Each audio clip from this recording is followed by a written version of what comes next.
teman-teman semua, pada video kali ini kami akan menjelaskan dua materi, yaitu kesetimbangan kimia dan sel elektrokimia. Selamat menyaksikan. Pose with the fans.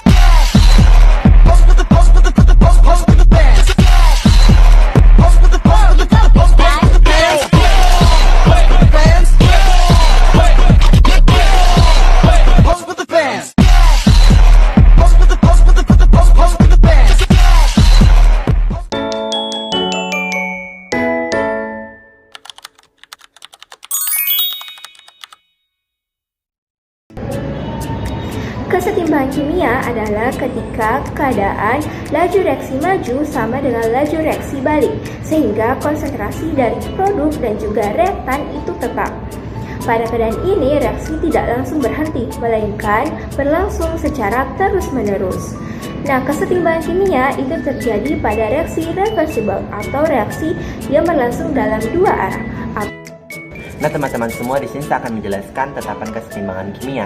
Nah, tetapan kesetimbangan kimia itu dibagi menjadi dua, yaitu yang pertama KC dan KP. Nah, teman-teman, KC adalah tetapan kesetimbangan yang menyatakan bahwa perbandingan konsentrasi produk dan reaksi pada keadaan setimbang. Sedangkan pada KP itu sendiri adalah tetapan kesetimbangan yang menyatakan bahwa perbandingan tekanan parsial gas produk dan reaksi pada keadaan seimbang. Nah, teman-teman, dalam kimia persamaan antara Kc dan Kp adalah Kp sama dengan R dikali T berpangkat delta N dikali Kc. Persamaan ini menjelaskan bahwa Kp dapat dihitung dengan Kc dengan mempertimbangkan suhu yaitu T, konstanta gas yaitu R, dan selisih jumlah mol gas antara produk dan reaksi yaitu delta N. Berdasarkan asas Le Chatelier, jika sistem kesetimbangan mendapatkan aksi atau gangguan, maka kesetimbangan akan bergeser untuk meminimalisir gangguan tersebut, sehingga sistem akan mencapai kesetimbangan kembali. Menurut Le Chatelier, ada tiga faktor yang mempengaruhi pergeseran kesetimbangan, yaitu pertama konsentrasi, yang kedua suhu, ketiga tekanan dan volume. Berdasarkan pertama konsentrasi, jika salah satu konsentrasi zat ditambah, maka kesetimbangan akan bergeser menjauhi zat tersebut. Sebaliknya, jika konsentrasi suatu zat diperkecil, maka kesetimbangan akan bergeser mendekati zat tersebut. Kedua itu suhu. Jika suhu dinaikkan, maka kesetimbangan akan bergerak ke arah reaksi endoterm. Sebaliknya, jika suhu diturunkan, maka kesetimbangan akan bergerak ke arah reaksi eksoterm. Kedua itu ya tekanan atau volume, yang dimana penambahan tekanan atau pengurangan volume akan menggeser kesetimbangan ke arah total koefisien reaksi paling kecil. Sebaliknya, pengurangan tekanan atau penambahan volume akan menggeser kesetimbangan ke arah total koefisien reaksi paling besar. Jenis-jenis kesetimbangan itu terdiri dari dua. Yang pertama kesetimbangan homogen dan yang kedua kesetimbangan heterogen. Di mana kesetimbangan homogen sendiri adalah kesetimbangan yang semua komponennya hanya satu fase. Kesetimbangan homogen ini dapat berupa sistem gas ataupun larutan. Sedangkan pada kesetimbangan heterogen, yaitu kesetimbangan heterogen adalah kesetimbangan yang komponennya terdiri dari dua fase atau lebih. Kesetimbangan heterogen ini umumnya melibatkan komponen padat dengan gas atau cair dengan gas. Adapun contoh reaksi dari kesetimbangan homogen itu adalah sedangkan contoh reaksi kesetimbangan heterogen yaitu ini. Penerapan kesetimbangan kimia dalam kehidupan sehari-hari dan industri.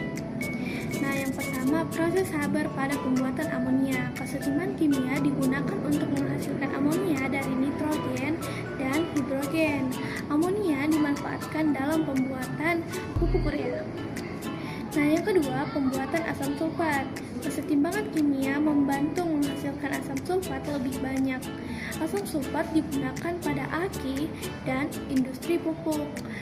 Yang ketiga, minuman bersoda. Gas karbon dioksida dalam soda berada dalam keadaan setimbang.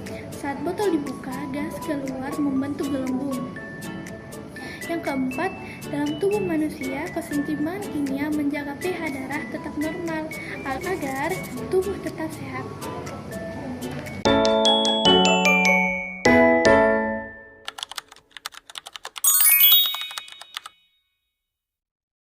Sel elektrokimia adalah sistem yang mengubah energi kimia menjadi energi listrik maupun sebaliknya melalui reaksi reduksi dan oksidasi atau yang biasa kita kenal dengan istilah redoks.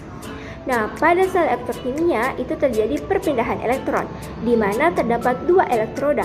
Yang pertama ada anoda dan juga ada katoda, yang dimana anoda sendiri adalah tempat berlangsungnya reaksi oksidasi, yaitu pelepasan elektron ke katoda. Sedangkan pada katoda sendiri yaitu reaksi penerimaan elektron atau reaksi reduksi, tempat berlangsungnya penerimaan elektron dari zat yang bereaksi. Nah teman-teman, ada pun jenis-jenis dari sel elektrokimia, yaitu yang pertama sel volta dan yang kedua yaitu sel elektrolisis. Pada sel volta terjadi perubahan energi, yaitu dari energi listrik menjadi energi kimia, sedangkan untuk sel elektrolisis yaitu perubahan energi dari energi kimia menjadi energi listrik. Nah teman-teman, ada pun perbedaan dari keduanya, yaitu pada sel volta, pada katoda dia berkutub positif, sedangkan pada anoda dia berkutub negatif. Sedangkan pada sel elektrolisis, pada katoda dia berkutub negatif, sedangkan pada anoda dia berkutub positif. Sel elektrokimia terdiri dari elektroda berupa katoda dan anoda yang dicelupkan ke dalam larutan elektrolit pembawa ion bebas serta dilengkapi jembatan garam pada sel volta untuk menjaga netralitas muatan. Selama sel bekerja, elektron selalu mengalir dari anoda ke katoda melalui sirkuit luar, sementara kation bergerak ke katoda dan anion ke anoda di dalam larutan. Berdasarkan mekanismenya, sel elektrokimia dibagi menjadi dua, sel volta dan elektrolisis, yang dimana sel volta yang mengubah energi kimia menjadi listrik secara spontan dengan katoda positif dan anoda negatif, serta elektrolisis yang mengubah energi listrik menjadi kimia secara tidak spontan dengan katoda negatif dan anoda positif. Potensial reduksi standar adalah kecenderungan suatu unsur menerima elektron atau mengalami reduksi pada suhu standar 25 derajat Celcius dan tekanan 1 atmosfer. Dalam sel volta atau galvani, kita bisa menentukan kutub elektroda berdasarkan nilai potensial reduksi standarnya, di mana pada katoda yang berada pada kutub positif, tempat terjadinya reaksi reduksi, elektroda yang dipilih adalah yang memiliki nilai potensial yang lebih besar.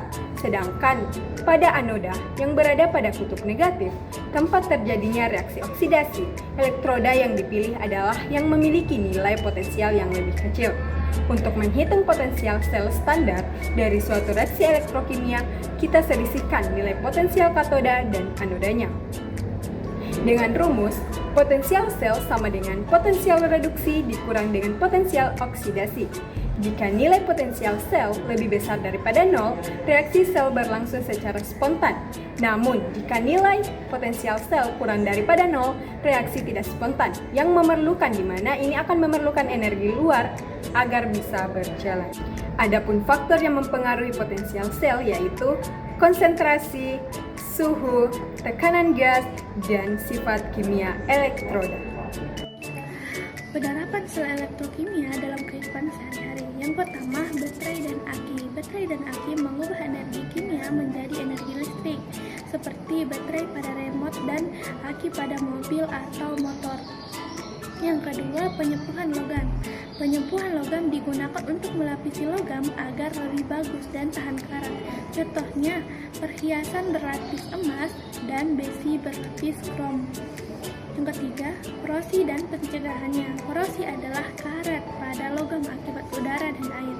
Pencegahannya dapat dilakukan dengan pengecatan atau pelapisan logam. Yang keempat, elektrolisis dalam industri. Elektrolisis digunakan untuk membuat bahan kimia dan pemurnian logam seperti pembuatan aluminium dan pemurnian tembaga. I just had to let you know you're